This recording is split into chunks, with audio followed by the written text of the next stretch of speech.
Trombay police station को एक information मिली थी जिसमें जो न्यूबॉर्न बेबी है उनको बेचने का एक रैकेट सामने आया था।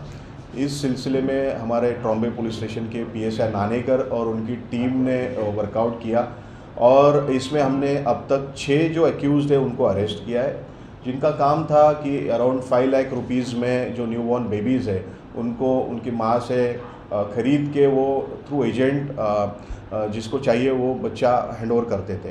इसमें हमने अब तक 2 जो न्यूबॉर्न बेबीज़ है, एक 5 दिन का था और एक 45 दिन का था, उसको हमने रिकवर किया है और बाल आश्रम में उसको हमने जमा किया था। ये जो एक्यूज़ है इसमें एक हैबिचुअल ऑफेंडर है जिसका नाम जूलिया लॉरेंस फर्नांडिस करके है।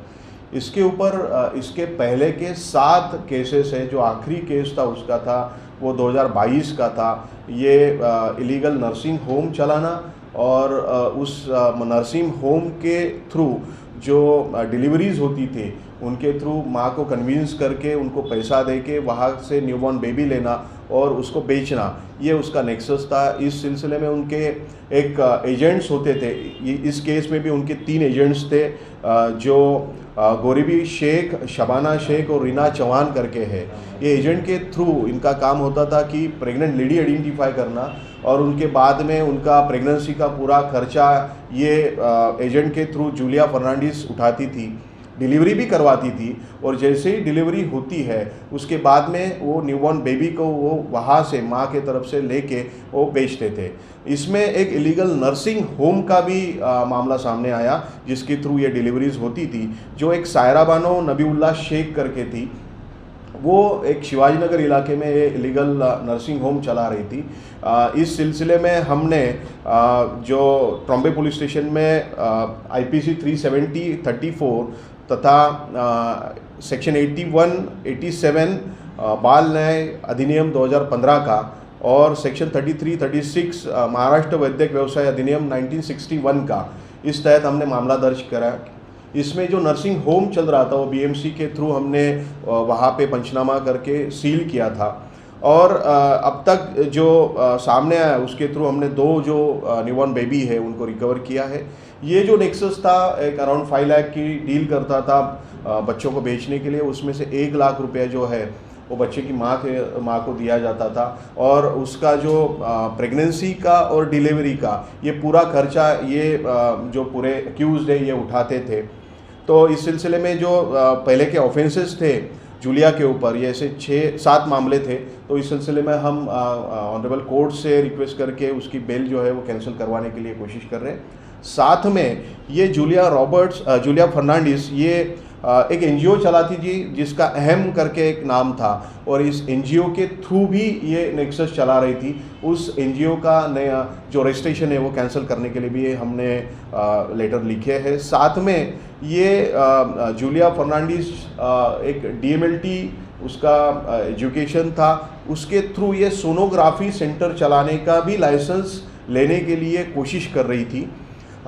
ये बात भी सामने आने के बाद में उसके बारे में भी हम तहकीकात कर रहे हैं और उसके बारे में कंसर्न डिपार्टमेंट को भी हम कन्वे कर रहे हैं।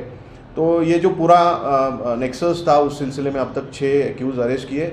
PSI नानेकर और उनकी जो टीम है उन्होंने अच्छा इसके बारे में तफ्तीश करके ये सब जो नेक्सस है ओपन किया है। सर, ये जो महिला है जो बच्चों को जन्म देती थी, इनका और एजेंट का संपर्क किस तरह से होता था? जो एजेंट्स है वो एजेंट्स अलग अलग एरिया से है, उस एरिया में रहते हुए वो प्रेग्नेंट लेडी आइडेंटिफाई करते थे। फिर ये एजेंट लोग जो प्रेग्नेंट लेडी है उसको कांटेक्ट करके पैसे का उसको लालच दिखाते थे और उसके थ्रू उसको कन्विंस करके उसको जूलिया के कांटेक्ट में लाके फिर आगे की उनकी जो नेक्सस है वो चलती थी। और वो लोग जो बच्चों को खरीदते थे वो इनके संपर्क में कैसे आते थे? तो एजेंट के थ्रू माँ संपर्क में आती थी और एजेंट वो सब इंफॉर्मेशन जूलिया फर्नांडिस को देती थी। और जूलिया फर्नांडिस जो है वो आपने देखा होगा पहले के 7 और ये 8वां ऑफेंस है, तो वो इस प्रोफेशन में काफ़ी दिन से काम कर रही है, तो उसका खुद का एक उसका नेक्सस और नेटवर्क है। तो ये जूलिया फर्नांडिस के थ्रू वो जो नीडी पर्सन है जिसको बच्चे चाहिए वो आइडेंटिफाई करके उनको बेचती थी। सर इसमें क्या ऐसी भी चीज़ कभी सामने आई है जो नवजात शिशु है, मेल बेबी बच्चा ही सामने वाले को चाहिए, तो सोनोग्राफी सेंटर पे ये लिंग भी, गर्भपात में लिंग भी चेक किया जाता था कि मेल है या फीमेल बेबी है? अब तक तो ऐसी कोई बात सामने नहीं आई है और इन्वेस्टिगेशन में भी, इंट्रोगेशन में भी नहीं आई है, लेकिन इसके बारे में हम तहकीकात करेंगे। सर ये जो जूलिया है, क्या इसके ऊपर और कितने सारे मामला हैं इसमें? जूलिया के ऊपर, जूलिया फर्नांडिस जो है 7 मामले हैं, जो मामले वडारा टीटी का आखिरी मामला था। उसके अलावा क्राइम ब्रांच के 2 मामले हैं, थाना शहर सिटी का एक है, मानकोट पुलिस स्टेशन का एक है, ऐसे करीब 7 मामले हैं। तो 7 मामले के बारे में हम इन्वेस्टिगेशन पेपर्स जो है वो कलेक्ट करके उसके बारे में आगे की तफ्तीश भी कर रहे हैं। अब तक कितने बच्चे रिकवर हुए हैं सर? अब तक 2 बच्चे हमने रिकवर किए, 5 दिन का और 45 दिन का, ऐसे 2 बच्चे इसमें रिकवर हुए। और जिनको वो बच्चे दिए गए थे, क्या वो भी आइडेंटिफाई हुए? हाँ, उस सिलसिले में उनकी भी हम तफ्तीश कर रहे हैं। सर जो माँ हैं जो अपने बच्चों को जो बेचा कर रही थी, तो उनके ऊपर भी कुछ कार्रवाई हुई है? इनमें से एक जो है वो माँ है जो एक्यूज्ड है उनमें से, तो उसमें गुलाब शाह मतीन शेख करके जो है, ये उनमें से एक 5 दिन के जो बेबी मिला था उसकी माँ है, उसको भी हमने अरेस्ट किया। ये जो इनका अमाउंट है 5 लाख रुपए का, उसमें वो जो माँ है जो बच्चे को जन्म देती है उसे कितना मिलता था? और ये जूलिया करीब ऑन एन एवरेज अगर आप देखें तो 1 लाख के करीब वो माँ को देते थे। इसके अलावा उसका प्रेगनेंसी का खर्चा और डिलीवरी का खर्चा, ये नेक्सस उठाता था। और सर वो जो हॉस्पिटल्स है, क्या उस पर भी कार्रवाई हुई है? इस सिलसिले में एक रहमानी क्लिनिक करके है, रहमानी क्लिनिक ये जो था वो सायरा बानो नबीउल्ला शेख, ये इलीगल नर्सिंग होम ये चला रही थी। तो उसमें हमने रेड किया, वहाँ पे पंचनामा करके BMC के साथ मिलके उसको हमने सील किया।